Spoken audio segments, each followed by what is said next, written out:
So I'm sitting down with Paul Vernon, who is the founder and CEO of a site I think you're all familiar with, Cryptsy. So Paul, can you tell us what it was like starting it? Like, how did you get involved with cryptocurrencies? Well, I got involved in 2011 initially. I had heard about Bitcoin and I created a miner, or I set up a miner and started mining it using a graphics card, which is something that you could do back then. I probably mined it for a couple months, and really the return on investment wasn't very high at that point. They were like $2, and the amount of electricity I was using was much more than that. So I got kind of bored with it after a while, and there was really nothing I could do with Bitcoin at that time. So I just kind of shelved it. Unfortunately, I did not delete my wallet, so I kept those. There's no story of 7,000 of them existing in a... Yeah, I didn't throw them out. I just turned off the client, and that was that. So, and when 2013 came along, and all of a sudden I have people telling me, "Hey, have you heard about Bitcoin? It's up over $100." I was like, "Oh, Bitcoin! I remember that. I think I have some of those." So I got kind of back into it. It kind of drugged me back into it. I went home, turned on the Bitcoin client, waited for it to download 2 years worth of chain that had been waiting for me to download, and noticed I had some Bitcoin in there. And at the time, I said, "Okay, I'm gonna go sell them at Mt. Gox, because that's where you go sell your Bitcoin." And they had a whole verification process that took weeks, right? And during this time, I started trading the Bitcoin on their exchange because I couldn't cash out. So that got me interested in that. I thought about mining again, but what I realized was that the difficulty was much too high for me to set up some graphics cards and mine again, at least for Bitcoin. But what I heard about was this thing called Litecoin that everybody was talking about, and that you could mine with your GPU. And since I already had GPU cards, it was easy. So I set up a pool. People started using my pool, and before you know it, there were additional alternate cryptocurrencies coming out. Coin, Feathercoin, they weren't coming out as often as they are now, but they were coming out probably once a week. And every time one would come out, people who were participating in my pools, they said, "Hey, can you create a pool for this?" Or, "Hey, can you create a pool for that?" And I said, "Sure, why not? I'll create a pool for that." And people would mine that. And before you know it, I had about 20 different pools set up. And the problem was that people had nowhere to. They mined these coins, but there was nothing that they could do with them. Right. They couldn't liquidate them. They couldn't use them to spend money somewhere or anything like that. And half the time these guys were trading these coins through Google Docs on the Bitcoin forum, and I just thought that was a horrible idea, to trade with people on a forum that you have no idea really who they are and hope that they give you back what the agreed price is. So I said, "Okay, I have all these users of my pools. Let me create kind of an interface for them to use to trade the cryptocurrency that they've generated on our pools."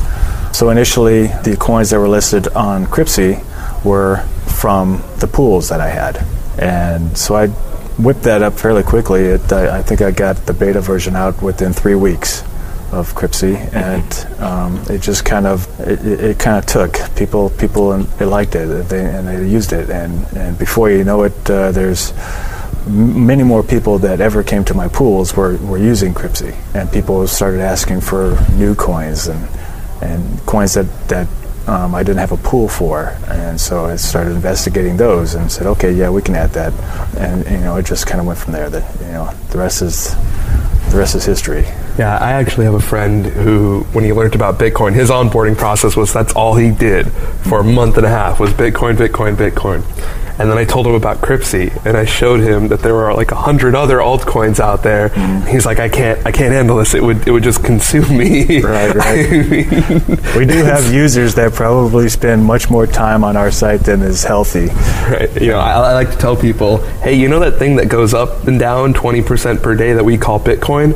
That's the blue chip stock. I would like to introduce you to this site called Cryptsy, where you can look at where the real volatility is at. Right. Not necessarily volume, but definitely volatility. Oh, that's for sure. Yeah. What do you think is the place for altcoins in the ecosystem? Do you always think that Bitcoin's going to be the dog and the altcoins the tail, or what? What's altcoin's the place to mine, really. I mean, if you're a new miner and you don't want to buy an ASIC chip an ASIC miner, invest huge quantities of cash into getting into mining. Altcoins are that place to go to kind of get into cryptocurrencies without having to spend a lot of money. So, a coin comes out, the difficulty's low. You can mine with probably the GPU that's on your laptop and acquire a few coins that way, and just kind of get into the ecosystem. Right. And then, if Cryptsy is accepting that coin, then you can get into the other coins. You can trade them for Bitcoin, and now all of a sudden you have Bitcoins, and you didn't have to spend any cash for them. Right. And that sort of brings another element into it, was when you get an altcoin and you learn about it and you bring it onto the exchange, what is that process? How do you determine, like, this is an altcoin that is ready to be on Cryptsy, this is an altcoin that's not quite there yet, or this is an altcoin to which I really don't think was made with intent that was pure. Right. Like, how do you make those distinctions? How do you look into that? So I have a couple guys that help me out. One guy does less of the non-technical stuff. He'll review the coin and the people involved. And another guy is more familiar with the code. So he'll look at the code and make sure that there's no hidden gems or bugs. Or some code versions are kind of known, especially with proof of staking, that there are bugs in it. If you forked off a certain version of Novacoin or whatever, then there's a known bug. And so if you didn't know about it when you created your coin, then you're going to have problems later. So we look at who created the coin. Are they active? Are they going to continue being active developing this coin? Was there a huge pre-mine? I prefer no pre-mine, but if there was a pre-mine, what's the purpose of that pre-mine? How is that regulated? Are we just hoping that they do what they say they're going to do with this pre-mine, or are they actually doing what the intent is? What's the algorithm? How many users are asking for this coin? Is it something that we can integrate easily? Right. Because there are some coins that have come out that the integration just isn't as easy as some other coins, right? So we may have a handful of coins we're looking at, and these coins are easy to integrate. This coin is not that easy to integrate. So the one that's not easy to integrate is the one that kind of gets put on the back burner, and not necessarily that we won't integrate it. It's just that we have to work around the technology to get it integrated. Right. I just think that you're in a tremendous position to help the economy in setting standards and guidelines for what it looks like, what a healthy altcoin looks like, what that sort of space should be. And as we're sort of growing into what this cryptocurrency space is going to become, we really need to understand best practices and guidelines. So I just like hearing what you're saying. I wish that there was a more, let's like a self-regulatory body. Like if you and BTCE and a couple others were to come together and say, hey guys, these are the guidelines to which we're not forcing upon the economy, but we really think that this would bring about the most positive effect for the altcoin economy. It's just something I would be very excited to get behind, because I really think that communal coming together and best practice setting is really what we need to grow as a community. Yeah, we really don't disclose internally our discussions for inclusion, because we don't want people to create coins specifically to meet our specifications and then say, okay, why aren't you adding my coin? I met all your requirements. Everything's case by case. Every coin is case by case, and it's really about the community. The whole Cryptsy is about the community. If the community is behind a coin and it seems like a fair coin, then it'll probably get added. If it's some coin that somebody's just trying to push and it doesn't really have a lot of community backing, then it probably won't be a coin we add. So I don't think I'll be trading my Coinye paper wallets over the Cryptsy. Coinye, it had a lot of PR. And had a lot of people who wanted to do it, right? We had a lot of users requesting Kanye coin, but the problem is that I am not ready to get into a legal battle with trademarks. Most certainly. So we did not add that. Fortunately not, because he's true to his word as far as protecting his trademarks, right? So that's not something we want to get involved in. Right. So what do you think of the idea of brand or company-based altcoins? Like, how excited are you for that? Where do you think the innovation in altcoins is going to be? I think that's a good idea. if there's I like purpose. I like coins with purpose. Something that's just not a clone of another coin. It's because that gets boring after a while. Why do I want to use this coin if it's just a clone of this other Well, coin. you mean I can't just change the supply parameter and make a totally new coin? Sure, you can, and if enough people start using it, then if it's popular enough, then yeah, you can. I think I'm starting 0.1 coin, and there's only going to be 0.1 coin in circulation. See how far it goes. Right, 1 Satoshi coin for every block or something like that. But I think branded coins, especially if there is a product or service attached with that. So we have this coin, and we have this service, and you can use this coin with this service.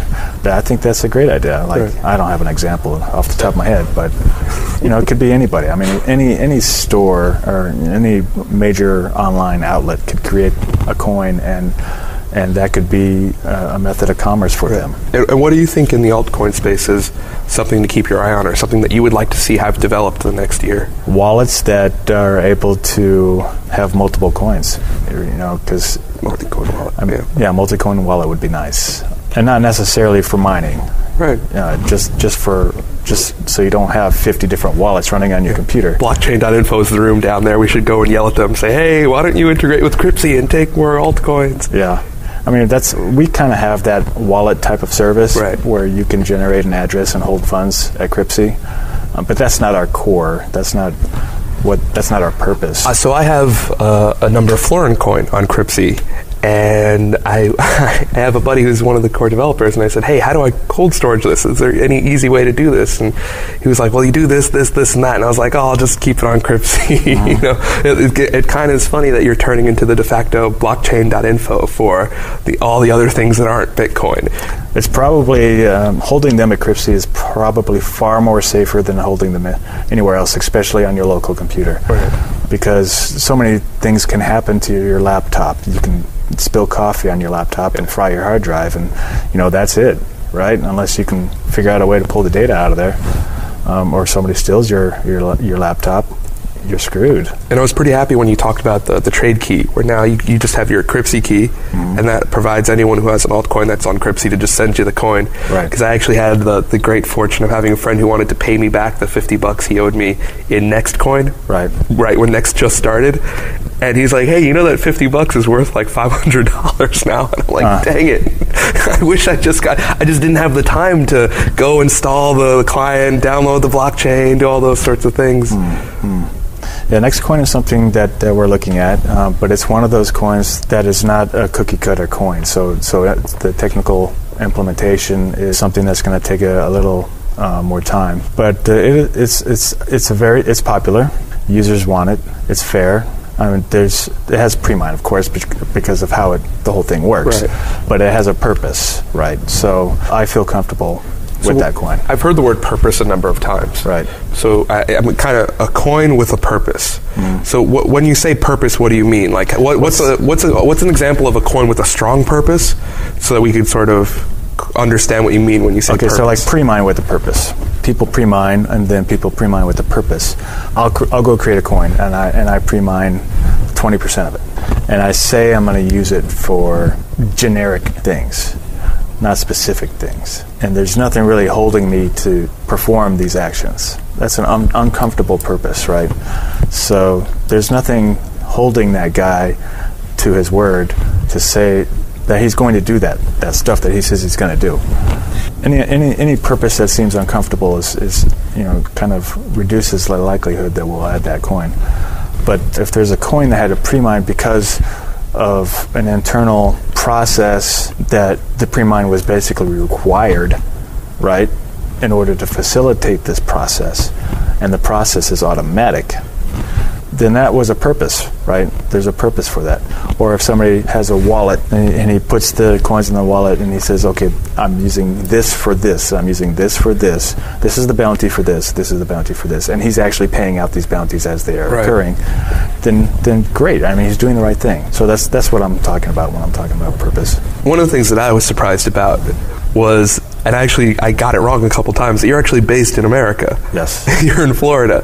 And I was like, oh, isn't he the one that's in like Siberia or Romania or this or that? And they're like, no, dude, he's in Florida. Siberia's a little cold, so I don't want to go there. America has such a harsh regulatory environment that I was frankly surprised that you were based in Florida. And is do you intend to move to another country that's more regulatorily free, or? Oh, sorry. No. No, that's not the intention. I wrestled with this idea of offshore versus onshore when I was setting up the company. And, there's pluses and minuses on each. The problem is you can't run offshore to run away from regulation, because the regulation is always going to be there. Right. You can't hide from it. So you may as well just face it. And you shouldn't use regulation as your determination to where you want to reside. The determination for forming a U.S. corporation and being in the U.S. was I wanted to make people comfortable with dealing with me as a company, and to have a reputation, and to be kind of like the de facto place for a comfortable and safe environment for trading your cryptocurrency. And if that means I have to comply with regulation, then so be it. Right. I prefer not to file a bunch of paperwork, but if I have to, I will. I'll do whatever is required. Will we move offshore for certain things? We may, but it won't be the purpose because of some regulation. It would be because it would make certain things easier to do. Right. What do you think Bitcoin should be categorized as? Or do you buy into the argument that the government should make its own category for the cryptocurrency space? In light of the Bitcoin BitLicense hearing that's happening in New York this week, what do you think the discussion should be when it comes to how the heck do we categorize? I just feel that whatever the discussion is, it just needs to be discussed, right? Because it's not really being discussed. I don't like the fact that we have these broad regulations that were written 20 years ago, 30 years ago, that we're trying to fit Bitcoin into. We need clarification. Whichever way it goes, I'm not too partial. I don't really care which way it goes. I just want it discussed and I want it defined. The only thing that's worse than a bad outcome is an unknown, because you can't even plan for it. I don't like unknowns. If we can define it, then we can comply with it. If it's unknown, then it's going to be unknown whether or not we're in compliance. Right? So I think it's great that they're pulling out Bitcoin as a topic of discussion as far as creating licenses just for the virtual currency medium. And hopefully good stuff comes out of that, and other states follow. Right.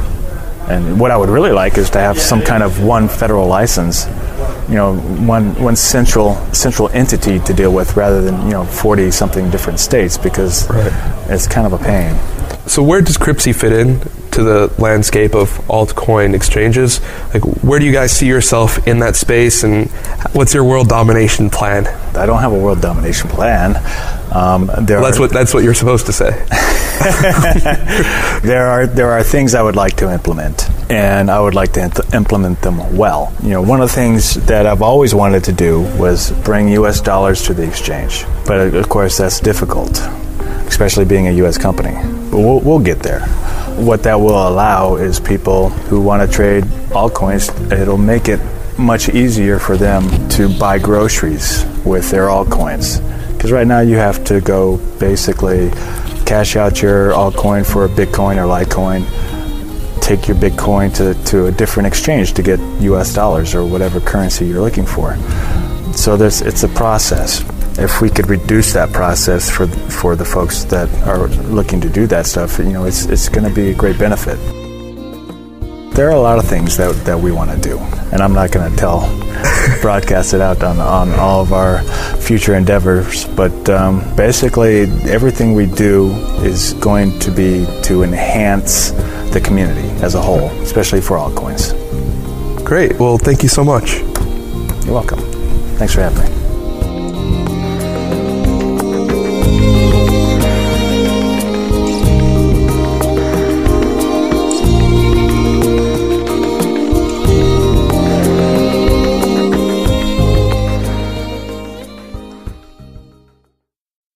CryptoKit is the world's first Chrome browser Bitcoin wallet. It's the easiest, fastest Bitcoin wallet payment system. With a simple one-click install, it takes just seconds to get your wallet set up. And because CryptoKit finds the address and payment for you, there's no more fussing around or tab switching. CryptoKit is more than just a wallet. It comes with a preloaded PGP encrypted social network, news feeds from Reddit and Google, and up-to-date charts from exchanges. Finally, CryptoKit Directory allows you to make two-click payments with any of the BitPay merchants. Once you install CryptoKit, you won't need anything else. us. For more information or to download CryptoKit, visit CryptoKit.com.